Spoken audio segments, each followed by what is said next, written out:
14장 6절에 있는 말씀부터 12절까지 가겠습니다.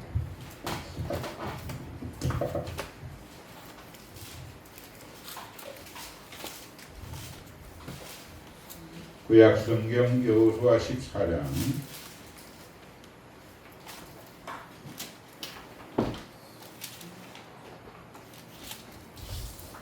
6절에 있는 말씀부터 12절입니다. 찾으시면 아멘.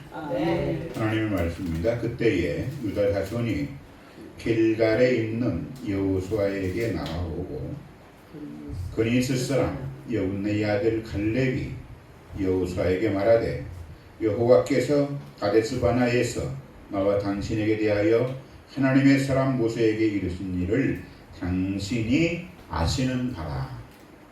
내 나이 40세 여호와의 종 모세가 가데스바냐에서 나를 보내 이 땅을 정탐하게 하였으므로 내가 성실한 마음으로 그에게 보고하였고 나와 함께 올라갔던 내 형제들은 백성의 간담을 높게 하였으나 나는 내 하나님 여호와께 충성하였으므로 그날에 모세가 맹세하여 이르되 내가 내 하나님 여호와께 충성하였은즉 내 발로 밟는 땅을 영원히 너와 내 자손의 기업이 되리라 하였나이다. 이제 보소서 여호와께서 이 말씀을 모세에게 이르신 때로부터 이스라엘이 광야에서 방황한 이 45년 동안을 여호와께서 말씀하신 대로 나를 생존하게 하셨나이다.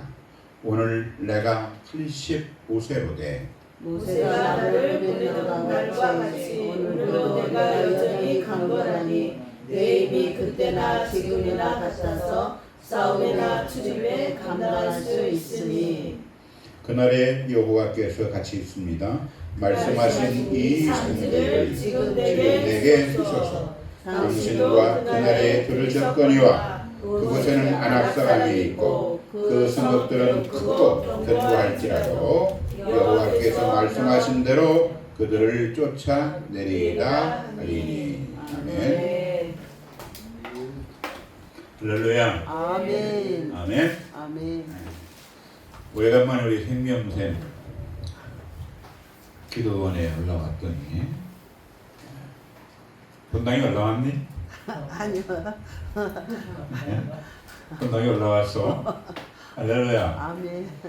영적 수준도 올라온 줄 믿습니다. 아멘. 감사해요. 네. 오늘 사실은 제가 올라와서 우리 목사님들 식사 대접도 하고 해야 되는데 갑자기 뭔 일이 일정이 잡히는 바람에 오히려 제가 밖에서 식사를 얻어먹고 왔습니다. 우리도 잘 먹었습니다. 예, 죄송합니다. 우리가 잘 아는 스코틀랜드의 16세기의 종교개혁의 시발을 불을 당겼던 존 낙스라고 하는 유명한 사람이 있죠. 존 낙스가 미래의 교회에 대해서 예언 아닌 예지를 했어요.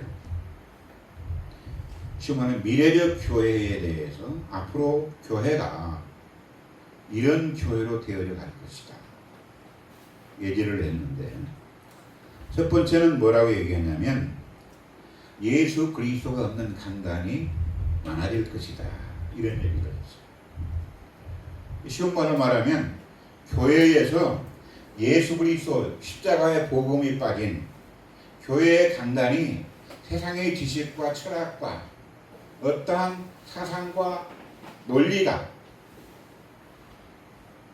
외쳐지는 그러한 강단의 시대가 될 것이다.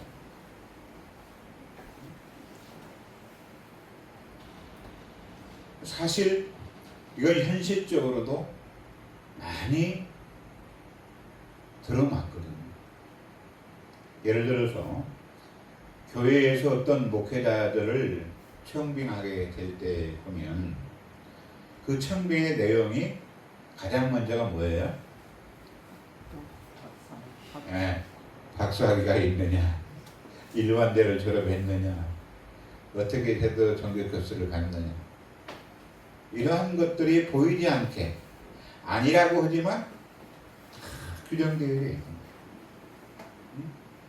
또 예를 들어서 교인들도 그리고 나도 대학에 나와 이 정도는 나왔는데 또 우리 목사님이 이 정도 안 나오면 안 되지. 이러한 여러 가지 많은 수준적인 것들도 있었겠지만 그러다 보니까 그 목사의 영성이 얼마나 하나님 앞에 가까이 가 있는지, 그 목회자의 갈망이 또 목회관이 하나님을 얼마나 닮아가기를 힘쓰는 것보다는 그냥 세상적인 어떤 화려한 일이요, 이러한 것들이 많이 어떠한 후임자를 선정하는 데 있어서 결정되어지는 과정들을 우리는 많이 보게 됩니다. 세상적인 지식이 높아진 만큼 그러므로 교회 안에도 성도들 속에서도 어찌 보면 또 성경의 공부에 대한 많은 해박한 지식들이 많아진 것도 사실이에요. 근데 반면에 교회의 강단은 생수령이 흘러가야 되고 생수가 흘러 넘쳐야 되는데 그러지 못하고 오히려 영적으로 성도들의 삶은 더 피폐해져가는 모습을 우리는 많이 보게 되는 것을 부인할 수 없는 건 사실입니다. 나도 목사지만 목사가 아니라고 부인할 수 없을 정도로 아마 우리가 유튜브를 통해서 보면 알지만 수천 수많은 많은 교회의 목회자들이 설교들이 올라오는데 그 설교 속에 정말 내가 진짜 십자가와 부활과 그리스도만이 복음이 전파되어지는 강단이 얼마나 있는지 한번 우리가 조심스럽게 살펴봐야 된다고 하는 것이죠. 그리스도 없는 강단이 많아졌어요. 그러니까 강단이 아니라 강연장이 되어지는 것입니다. 두 번째로는 회개 없는 용서가 만발할 것이다. 회개 없는 용서가 남발한다는 거예요. 교회의 가장 큰 기본은 회개거든요. 회개할 때 천국이 열리고 회개할 때 하나님의 역사가 임하게 되는 것입니다. 근데 회개 없는 사랑을 강조하다 보니까 용서를 강조하다 보니까 회개 없는 용서가 많습니다. 세 번째로는 지옥 없는 천국을 외친다 합니다. 지옥 없는 천국. 하나님 나라, 하늘나라에 대해서만, 천국에 대해서만 얘기하는 거예요. 지옥에 대해서는 얘기 하나 됩니다. 그러니까 많은 사람들이 회개하라는 것보다는 축복받으라는 게 더 좋고 지옥보다는 천국 얘기가 더 좋으니까.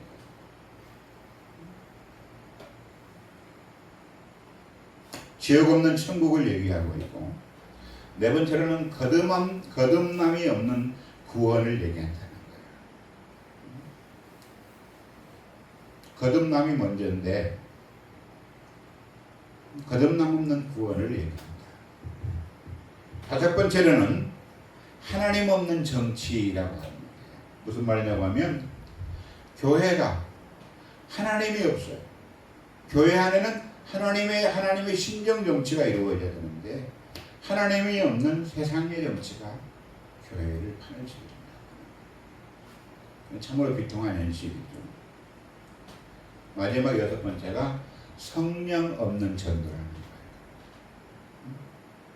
전도는 어떤 사람이 하냐면 성령 받은 자가 하는 거예요. 성령 받은 자가 가서 전도할 때 하나님의 역사하는 줄로 믿습니다. 그런데 전도를 성령이 없는 전도를 하다 보니까 오히려 그들 속에 조롱당하고 가서 논리적으로 철학적으로 그들을 이해시키려고 하니까 영혼도 만들어. 또 교회에서 전도하라고 시키니까 안 할 수는 없어. 그러니까 전도사는 갖다 주는 거예요. 먼저 그들 속에 성령이 충만할 때, 그들 안에 성령이 불이 뜨거워지면 나가지 말아서 지나가. 이러한 것들이 미래적 교회에 나타날 현상이라고 하는 것이 존나스가 16세기에 1600년 전에 연도에 예언을 했는데 그것이 오늘 우리 이 시대 속에서 그대로 이루어졌습니다. 이런 모습 속에서 오늘 우리가 교회가 굉장히 소중한 것이고 또 그렇기 때문에 또 건전한 또 우리의 기도원도 마찬가지입니다만 중요한 것이죠. 자, 이제 오늘은 사실은 제가 우리 대표회장님한테 물어봤더니 우리 순서 목사님만 모가 계십니다. 그래서 그냥 간략하게 우리 목사님들에게 말씀을 드리려고 왔는데 진주가 고향이면서 프랑스 인사이드 경영대학원의 석좌 교수인 김이찬 씨라고 하는 분이 있어요. 프랑스 인사이드의 석좌 교수인데 대학원의 석좌 교수인데 김위찬 씨라고 하는 분이 있어요. 이분이 책을 썼는데 무슨 책을 썼냐면 블루 오션이라고 하는 책을 썼어요. 인터넷 찾아보면 금방 나와요. 블루 오션이라고 하는 책을 썼어요. 그런데 이 책에 보면 두 가지 경제 용어가 나옵니다. 두 가지 경제 용어가 나오는데 이 책이 얼마나 책이 인기가 있었냐면 세계 모든 경영대학의 교과서와 같은 책이 이 책이에요. 블루오션이라는 책이에요. 근데 그 책 거기에 보면 경제적 용어가 나오는데 두 가지가 나오는데 하나는 블루오션이라는 말이고 하나는 레드오션이라는 단어예요. 그런데 레드오션이 뭐냐고 하면 레드오션은 기업끼리 서로 과도한 경쟁, 어떤 가격 경쟁 이런 걸 하다 보니까 서로 출혈이 생기는 거야. 서로 출혈이 생기는 거죠. 이게 예를 들어서 우리나라 같은 경우도 마찬가지죠. 뭐가 잘 된다 하면 다 어떻게 돼? 무슨 빵집이 잘 된다 하면 주변이 다 뭘로 생겨? 전부 다 빵집으로 생겨. 아주 그 빵집이 생기는 걸 다 헷갈리다 보니까 이제 그것도 원조 찾고 그것도 더 원조 찾고 진짜 원조 찾고 순복음 나고 참복음 나고 어? 그러다 보니까 서로 경쟁하는 거야. 그러다 보니까 출혈이 생길 수밖에 없는 거야. 출혈. 또 시장 경제가 핏빛으로 물들어가는 겁니다. 우리말로 말하면 앞으로는 남고 뒤로는 밑줄. 이런 현상이 일어나는 거예요. 왜? 살아남아야 하기 때문에. 저 사람을 내가 눌러야 돼. 다른 분보다 내가 더 빨라야 돼. 저 사람을 속이더라도 내가 빼앗더라도 이겨야 되는 거야. 이것이 경쟁이에요.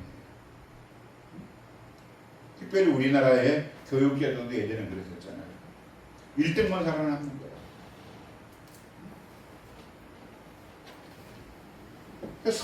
서로 경쟁합니다. 이것을 레드오션이라고 그래요. 레드오션. 근데 이 레드오션의 핵심은 뭐냐면 경쟁입니다. 경쟁하는 거예요. 그렇다면 블루오션은 뭐냐면 기업들끼리 서로 경쟁하지 않고 혁신적인 제품을 개발을 해가지고 서로 무한한 이익을 창출해내는 것을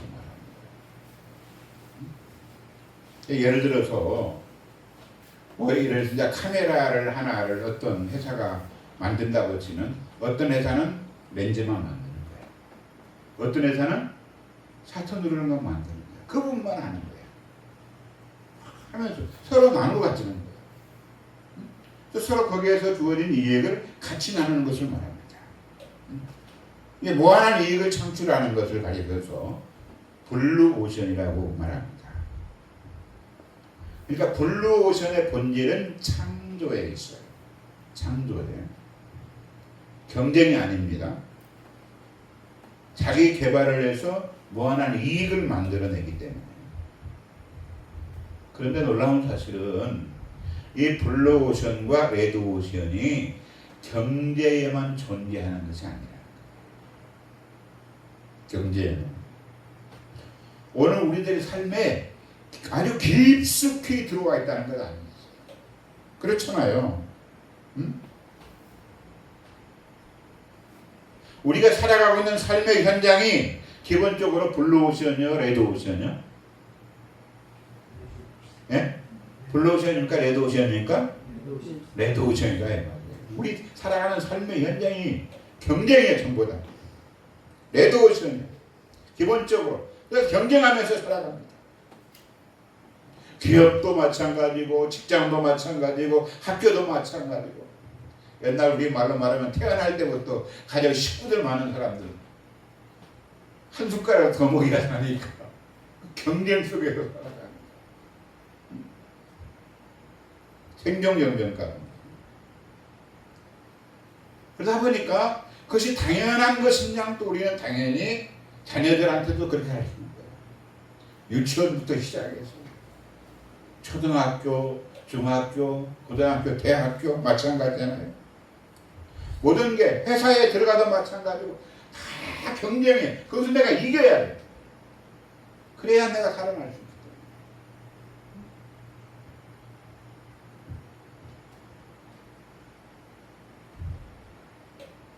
그래서 옛날에는 경쟁이 조금 덜 했어요. 예전에는. 근데 요즘은 SNS가 발달해가지고 무한 경쟁의 시대입니다. 그러잖아요. 옛날에는 한 지역에서 좀 잘했으면 그냥 잘하고 있으면 괜찮았어. 그 지역에서 잘하고 있으면. 그런데 지금은 한 지역에서 아무리 잘해도 아무 소용이 없어요. 왜? 전체가 경쟁 속에 들어가 있기 때문에. 우리가 이런 사회 속에 살아가고 있죠. 예전에는 한쪽에서 잘하면 그쪽 동네 그냥 그런 거 괜찮았거든요. 근데 지금은 요즘은 워낙 인터넷이나 이러한 모든 것들이 발달이 돼가지고 무한 경제 속에서 경쟁 가운데 우리가 살아가고 있다고 하는 것이죠. 그런데 더 문제는 이러한 경쟁이 교회 안에까지 레드오션을 형성하고 있다는 거예요. 내가 먼저 왔고 내가 더 오래됐고 내가 직분을 먼저 받아야 되고 응? 우리가 교회 안에서 이런 얘기들 많이 듣잖아요.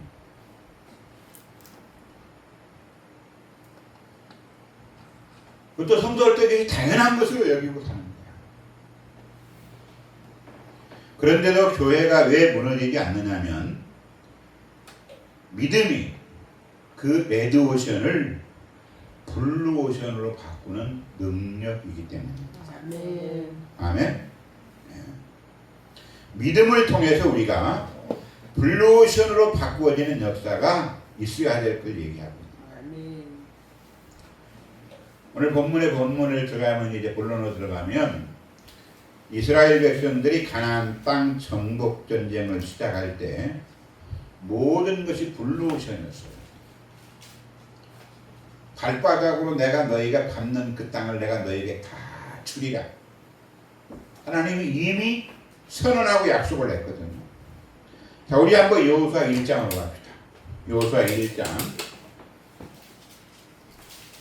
3절 4절. 여호수아 1장 3절 4절. 다시 있으면 아멘. 자, 우리 한번 같이 갑니다. 시작. 내가 모세에게 말한 바와 같이 너희 발바닥으로 밟는 곳은 모두 내가 너희에게 주었노니 곧 광야와 으브라데 강까지 해쪽 속의 온 땅과 또 해지는 쪽 배까지 너희의 뭐가 되리라? 영토가 되리라. 아멘. 이미 하나님께서 이스라엘 백성들에게 내가 너희들이 밟는 모든 땅 너에게 이미 다 주었다고 말하는 거예요. 너희가 너에게 주었으니 주겠다는 것이 아니에요. 이미 줬다 이 말이에요. 아멘. 그러니까 저들은 믿고 그 땅 가서 받기만 하면 되는 거예요. 그럼 자신들의 영토가 되는 거예요. 그러니까 서로 경쟁할 이유가 없거든요. 가서 밟고 정복만 하면 되는데, 그래서 우리가 잘하는 것은 12지파가 똘똘 뭉쳐가지고 이제 가나안 땅 정복을 하잖아요. 그리고 가나안 땅 정복을 다 이뤘어요. 지금 얼마나 놀라운 사실이에요. 그리고 가나안 땅을 다 이루어 놓고 땅을 분배할 시간이 찾아온 겁니다. 문제는 이때가 블루 오션이 레드 오션으로 바뀌는 순간이에요. 가나안 땅이 다 똑같지 않잖아요. 그죠? 하나님 주신 그 가나안 땅이 다 똑같지 않아. 무슨 말이냐면 어느 땅은 산지도 있고 어느 땅은 평지도 있고 어느 지역은 비옥한 땅도 있고 어느 지역은 비옥하지 않은 땅도 있고 또 중심지도 있고 변두리도 있고 그렇잖아요. 그 가나안 땅 제일 북가서 뽑아야 되는데 그렇다고 한다면 어느 땅 가져가고 싶어? 응? 비옥한 땅. 비옥한 땅. 그잖아. 쉬운 말로 말하면 서울이요, 강원도요. 서울. 그 말이거든. 예? 쉬운 말로 말하면 땅을 지금 배배를 뽑아야 되는데 그 마음. 그런데 사실 그게 맞는 거라고 하기는 좀 그렇지만은 그러고 싶은잖아. 인간의 마음이니까 이왕이면 다. 그러니까 12지파도 좋은 땅 분배받으려고 마음이 보이지 않게 조바심이 있는 거예요. 그러지 않겠습니까? 조금이라도 더 큰 땅 차지하려고 보이지 않게 겉으로는 웃으면서 신경전을 벌이고 있는 거거든. 그런데 이스라엘 백성들이 땅 분배의 문제에 있어서 왜 이렇게 신경을 곤두세우느냐? 이유가 있어요. 이유가. 왜냐하면 우리가 잘 아는 것처럼 가나안 땅을 정복하기 전에 요단강을 건너기 전에 요단강 동편에 있을 때 큰 사건이 한 번 일어납니다. 이스라엘 백성들이 가나안 땅을 바로 정복한 것이 아니라 요단강 동편부터 정복을 해왔거든요. 근데 여기가 바로 모압 지역인데 모압 지역을 먼저 정복을 했는데 여기에는 아모리 사람 두 왕 시온과 바산왕 오기 그들의 나라를 먼저 우리가 말하는 지금 여호수아랑이 좀 가나안 땅을 정복을 치고 들어갔거든요. 딱 모세 때 이따 그 땅을 쳤어요. 그러니까 그 땅을 점령하자마자 루반 지파하고 갓 지파하고 므낫세 지파 절반이 모세에게 저녁에 몰래 찾아온 거예요. 찾아와가지고 그 땅을 우리에게 달라고 요청을 합니다. 다른 지파 모르게 찾아간 거예요. 그 땅이 너무 좁으니까 아마 그때 그 지파들이 가축들이 많았던 것 같아요. 다른 지파보다도. 그러니까 목초지로 너무 기름지고 좁은 땅이거든요. 그래가지고 모세를 찾아가서 자기들에게 먼저 그 땅을 분배해달라고 요청을 했어요. 분명히 12지파가 이 가나안 땅 정복을 여호수아가 시작할 때 하나님 앞에 굳게 맹세했어요. 약속했어요. 뭐라고? 우리가 땅을 다 차지할 때까지 서로 차지하지 말자고. 땅을 정복하고 난 뒤에 한 자리에 모여서 공평하게 나누자고 계획 뽑아서 나누기로 저들이 결정하고 서약도 하고 하나님 앞에 맹세까지 다 했습니다. 그런데 이 두 지파 간이 쉬운 말로 말하면 약속을 어긴 거야. 약속을 깬 거야. 몰래 모세에게 찾아가서 자기들에게 땅을 분배해달라고 얘기했거든. 안 오달라고 얘기했어. 그러니까 이 말을 들었던 다른 9집합 반이 얼마나 배신감을 느끼겠어요. 얼마나. 그렇잖아요. 철떡같이 믿었는데. 우리 목사님 배신 당해봤어? 안 당해봤지? 당해봤어요. 당해봤어? 그래. 그 배신 당하고 나면 철석같이 믿었는데, 응? 뒤에 가서는 내 욕을 하고 자기 이익을 챙겨가고, 그럴 때 얼마나 속상할 뿐만 아니라 인간의 참 비참하죠. 지금 다른 지파들 9지파반이 지금 그 마음인 거예요. 철저까지 약속을 지켰으면 지켜야 되는데 그 2지파반이 몰래 보자 찾아가지고 그 땅을 달라고 했거든요. 배신감을 느꼈어요. 그 땅이 얼마나 좋은 땅인지 몰라가지고 다른 사람들은 가만히 있냐 이 말이에요. 나도 차지하고 싶은데 나도 달라고 싶은데 우리가 서로 약속했으니까 서로 이건 지켜야 하느냐, 어? 이런 마음속에 지금 억눌고 있었는데 2지파반이 그렇게 해버리고 나니까 얼마나 화가 나겠어요. 그러니까 나머지 9지파반이 이 2지파반을 죽이겠다고 난리가 났습니다. 난리가 난 거예요. 2지파반을 죽이겠다. 분위기가 이렇게 되니까 이 2지파반이 3가지의 절충안을 내놓습니다. 절충안을 내놔요. 첫 번째 절충안이 뭐냐면 요단강 동쪽 편, 쉬운 말로 하나님이 약속한, 사실 이 지금 모압 지역은 하나님이 주신 가나안 땅은 아니거든요.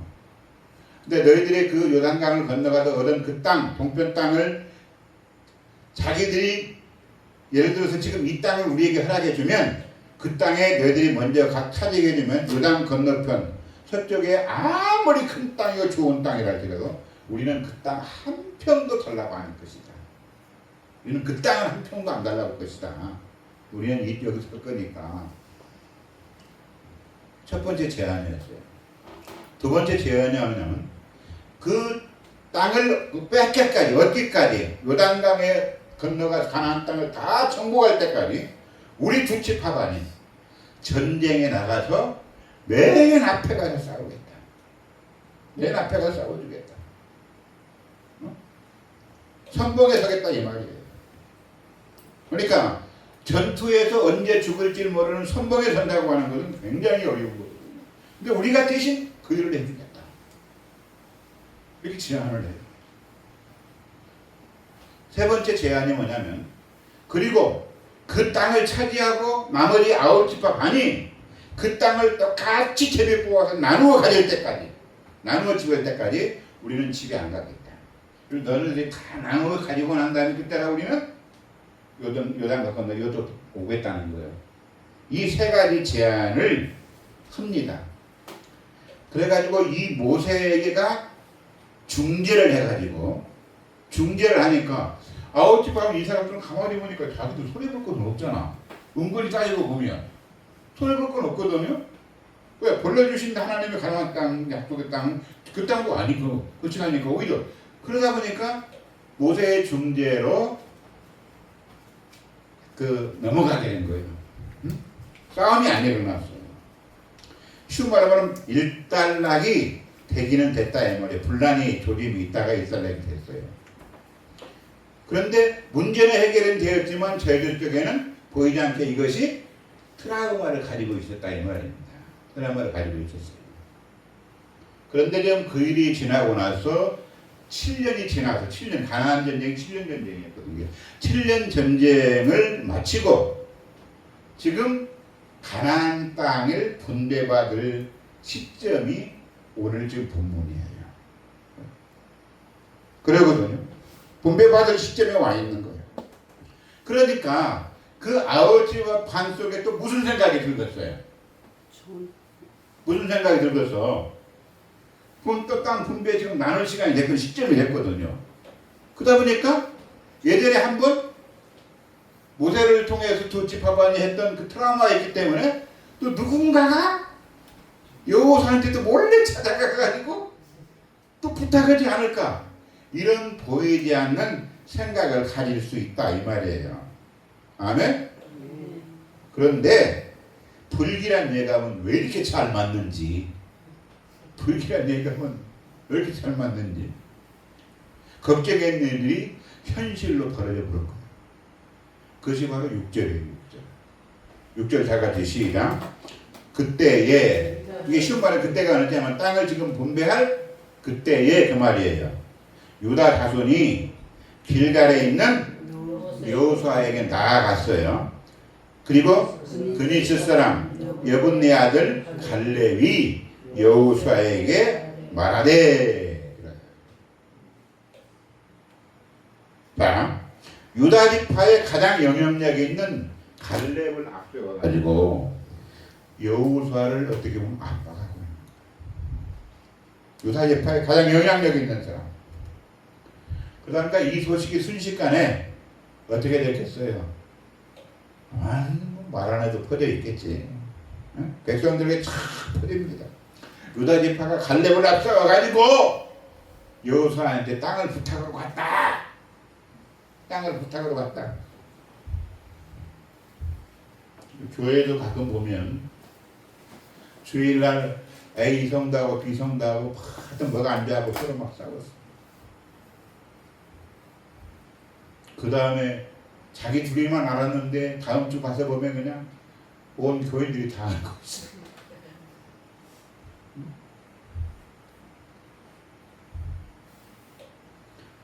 지금 나머지 지파들이 그 소식을 다 들은 거예요. 6절에 보면.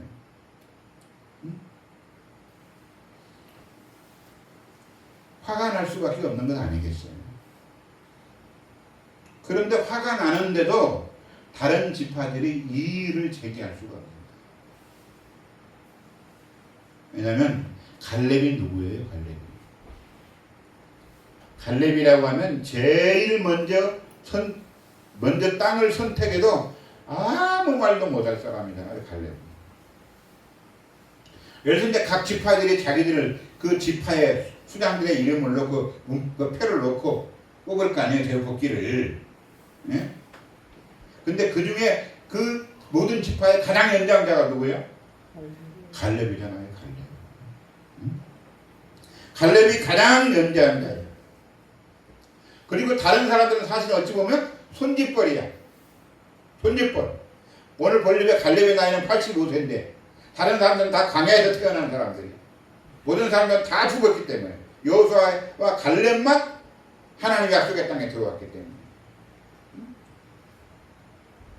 그러니까 이게 게임이 안 되는 거야.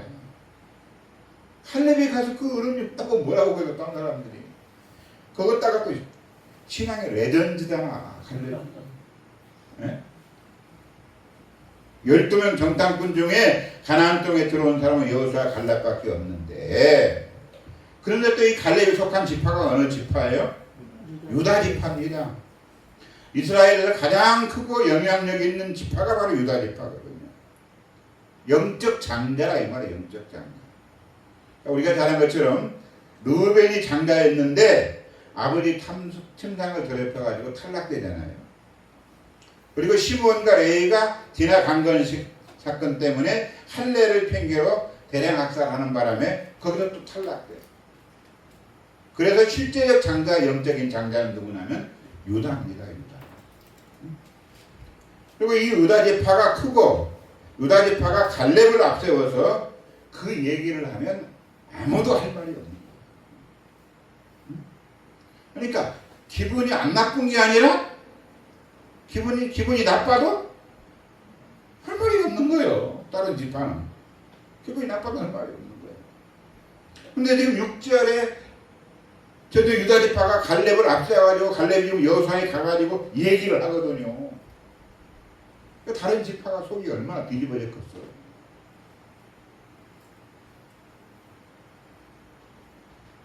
그런 상황 속에 있는데, 그런데 갈렙이 가가지고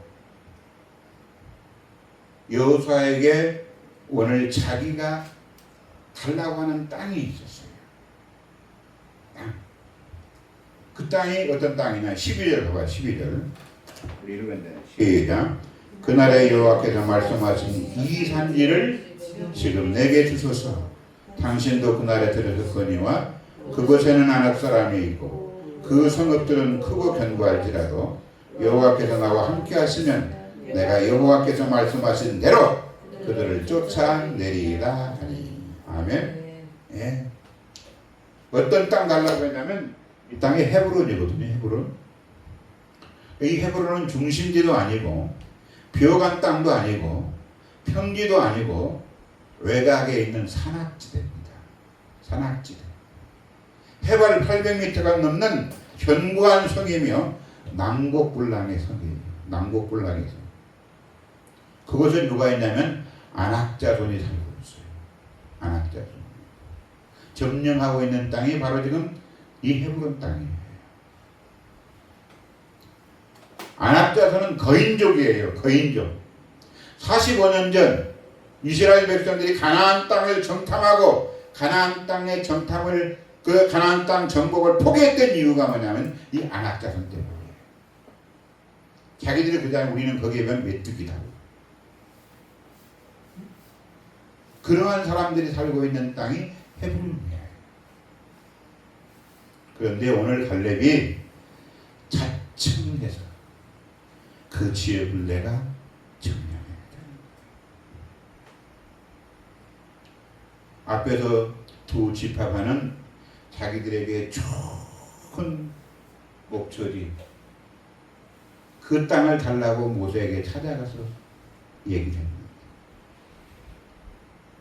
오늘 그 넓고 좁은 가나안 땅 속에서 갈렙은 가장 힘들고 어려운 땅을 달라고 찾아간 거예요. 얼마든지 갈렙은 특권을 요구할 수 있는 사람이에요. 충분히 우리가 말하면 노른자 땅, 내 마음대로 선택할 수 있는 사람이고, 그런데 갈렙은 자기 특권을 주장하지 않고 모든 지파들이 꺼려하는 땅, 제일 힘든 땅, 아무도 가고 싶지 않은 그 땅을 선택해서 달라고 한 거예요. 갈렙이 이 선택으로 말미암아 좋은 땅을 찾으려고 경쟁하는 분위기가 싹 사라졌어요. 그러지 않겠어요? 다 시기하고 있다. 85세에 된 어른이 가장 좋은 땅을 선택할 수 있는데 가장 어려운 땅을 선택하는 그 어른을 보면서 다른 지파의 다른 사람들이 뭔 생각을 했겠어요? 자기들이 너무 부끄럽지 않겠어? 그런 생각을 한 것이 저 어른도 믿음으로 저런 선택을 하는데 젊은 나는 뭐냐? 자신들의 믿음이 부끄러웠던 거예요.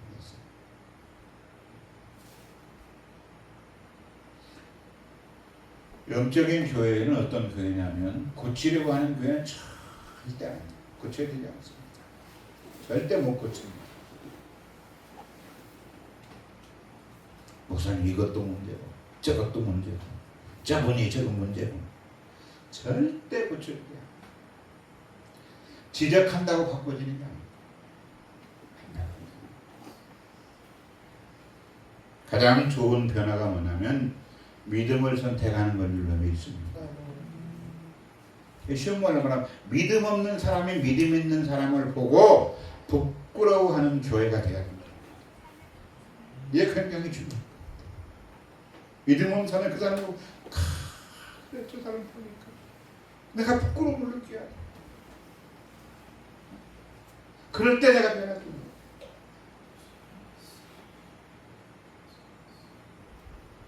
그러니까 여호수아 옆에 지금 족장들이 모였어요. 그리고 지금 제비를 뽑는데 누구도 두말할 수 없는 거예요. 좋은 땅이든지 나쁘던 땅이든지 비옥한 땅이든지 산이든지 뽑힌 대로 가질 수밖에 없는 거예요.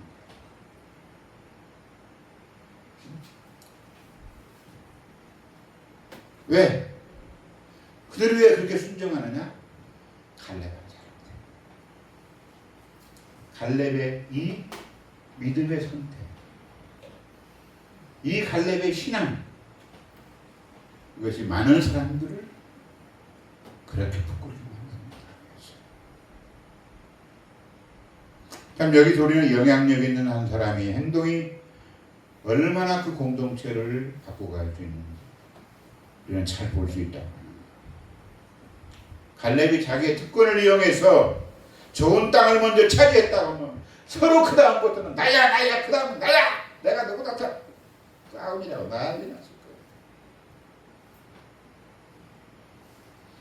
그런데 갈렙한 사람의 그 믿음의 행동이 공동체 전체가 레드오션이 블루오션으로 싹 바뀝니다.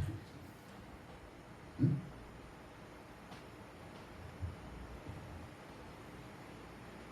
오늘 저와 여러분이 이러한 믿음의 갈렙과 같은 사람이 되어야 할 줄로 믿습니다.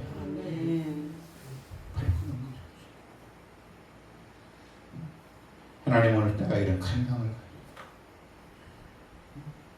많은 사람들 속에 무엇인가 신앙인으로서의 보여주는 믿음을 가져야